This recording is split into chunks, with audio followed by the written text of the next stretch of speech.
what we really want to say is, rather than thinking about beliefs that you want to change, because when you think of something that needs to change, you're looking right at it, and it's not changing, it's getting stronger. Every time you look at it, it grows deeper roots and more branches. In other words, it goes down and out. And so when you instead think about what you'd like to think about, what we've been saying for a little while is that the way to stop practicing beliefs that you no longer want to perpetuate is by making them more and more general. Now, that's what your tree analogy was about. Right. But in your analogy, from our perspective, the leaves on the tree are the more specific. The branches are the more general. But also in your analogy, the branches were the more core beliefs. And so you're sort of getting in your own way about that. Yeah. Just in general terms, when you are general, you are less specific. Write that down. That's really important. That was good. Truths of the universe happen here. When you are general, you are less specific. When you are less specific, there is less momentum. So if you can go back to the general that is easier for you to align with, back to the general that is easier for you to find harmony with the source within you. Once you stabilize there, then from that stable, non-resisted vibration, now new evidences of that will fill out the branches of your tree.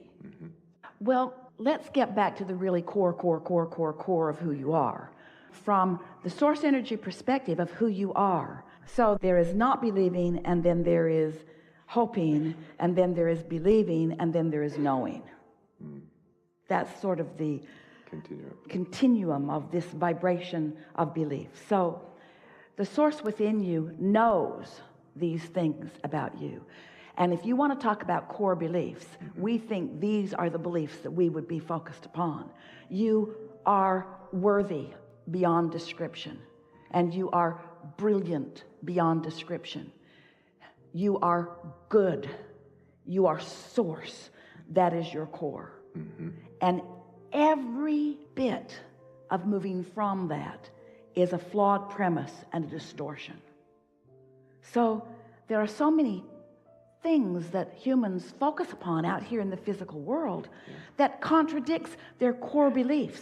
Now, there are many more we can go for. A core belief, a source energy, core belief is that all really is well, that we are eternal beings. So think about how many things that you might stumble across in a day that contradict that knowing that the source within you holds, that well-being does abound. So maybe it would be easier for you to just say, well, I've got one core belief, and that's in well-being. And anytime I deviate from that, then I get crossways of what the source within me really knows. So then you take that knowing that source within you holds, knows, is, and understand that source, inner being, whatever you want to call it, is focused right here out on the leading edge with you, right here in the moment where you're doing whatever it is you're doing, with all of that knowing, that core believing, that opinioning, all of that focused right here with you. And you can tell in every single moment what your deviation of that core is. You can just tell. So we really want to say to you, we don't want to be impertinent, but we sort of kind of do.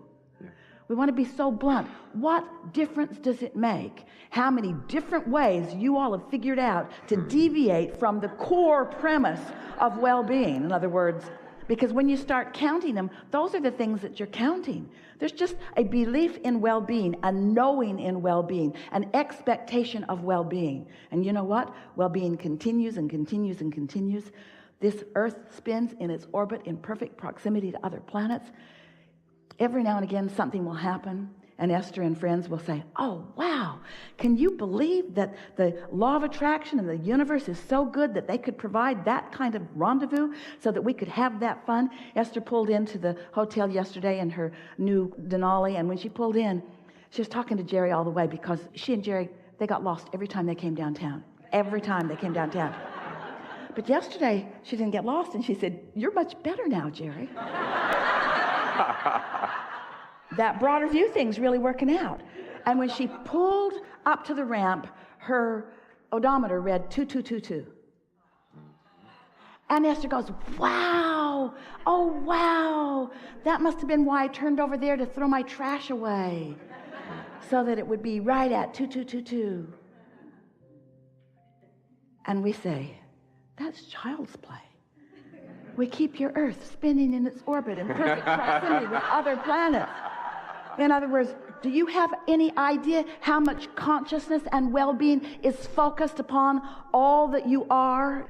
Find any little piece of anything that feels good and give it your undivided attention, and call it my core belief for today. Yeah. My core belief for today. Esther has a bumper sticker. It's not a bumper sticker, it's a dash card plaque. Some of you may have them too. And when you look at it, you can't read it because it's all backwards. But when you lay it on your dash, it reflects into the window and it says, things are always working out for me. That's your core belief. Things are always working out for me. In what way, in this moment, can the universe demonstrate to me the goodness that is me, the clarity that is me, the love that is me, the worthiness that is me? And the demonstrations are so powerful. But you all are like little prickly pears that are just sort of holding it off. Well, I picked up this belief when I was in the 2nd grade and this one in the 3rd grade. And my mother never stopped drumming this one into my head. And so I'm a broken person, Abraham. I can't accept the perfection that is me quite yet. And we say, well, get on with it, will you? Begin looking for the evidence of your well-being. And as you start looking for that, you'll begin to find it. Yeah. So how do things manifest anywhere? Where'd this stuff come from? Is it being trucked in from other planets? It isn't, is it? In other words, how's it manifesting? How are you realizing what you're realizing? Well, it's a vibrational interpretation that is becoming this perception that you have. We know it's when you're born into reality, it's not the easiest thing to understand how it got there. But we want you to understand that things are changing because of your attention to them. So vibrations are turning to thoughts, and thoughts are turning to things. The emphasis that we want to place is upon your realization. So we want to talk about the manifesting process. What is the process of manifesting? Well, really, the very first manifestational evidence that you receive about your mix of thoughts, which is what you are creating, that's your mixing bowl, are the emotions that you feel.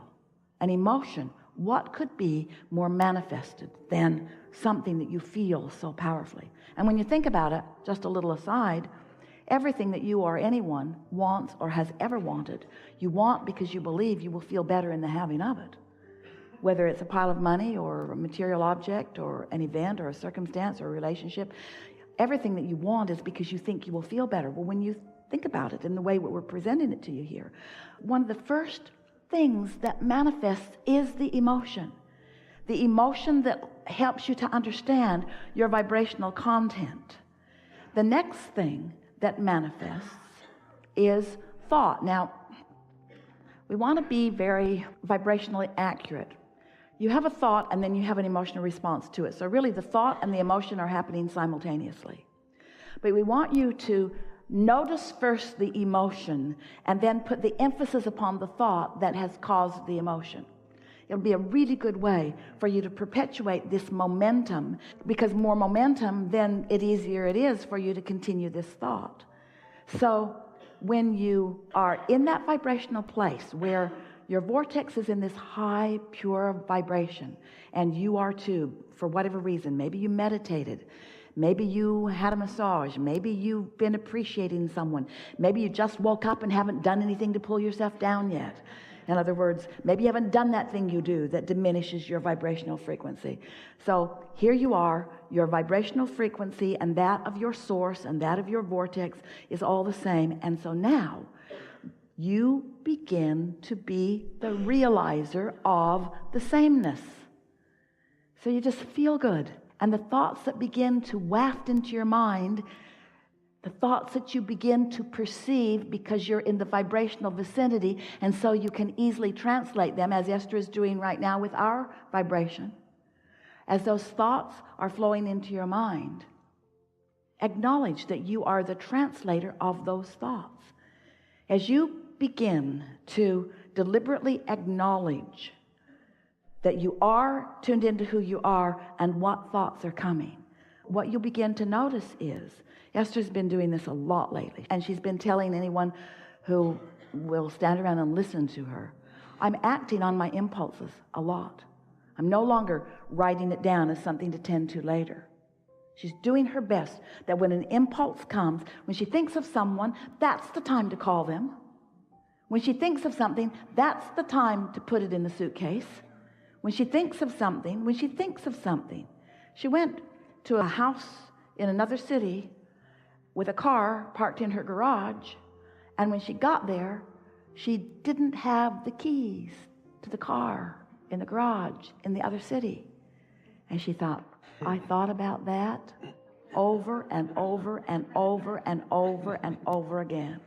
And instead of acting on it, that's the kind of thing we're talking about. So if you get so that you're tuned in more and more and more, and knowing that you are, and consciously acknowledging that you're translating the vibration of alignment into tangible, perceivable experiences of well-being, then the thought process that begins to flow. So what we're getting at is, this is the way. The cells of your body have been launching rockets of desire into the vortex too. Your cells have created a vibrational version of you. Which you are not helping them live sometimes. But when you're tuned in, when you're feeling good, when you're using every excuse that you can to feel good, when you're feeling good and then you're following the impulse, you're acting on the impulse, it's our promise to you. You're going to give them what they want. You're going to give them what they want when they want it. You're going to find yourself as this vital, efficient, good feeling, tuned in, tapped in, turned on, extension of source energy. You are translations of source energy. And the way you feel and how it's turning out is the evidence of how well, what kind of communication you got going on, you see. Thank you so much. You never get in your car, set the radio dial on a station that you don't like, and then demand that they play the songs you want to hear. I've been listening to you all day, and all I'm getting Spanish stuff. Spanish. I'd like something in English, please, and something popular. You don't demand, you tune. You tune to the frequency that allows you the receiving of what you're looking for. And you live in the most diverse, magnificent, leading edge environment to create with precision and detail the specifics of everything that you want. This is co-creation at its best, and you knew it when you came. We've taken supreme pleasure from this interaction. It's exhilarating to feel you in your alignment. We are eager about what is unfolding. It is our desire that you be easier about all of it. Leave this gathering with one thing on your mind: my receptivity.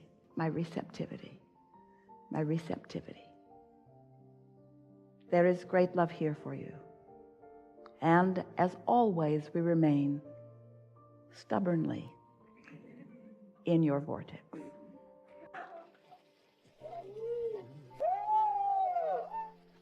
You guys are wonderful.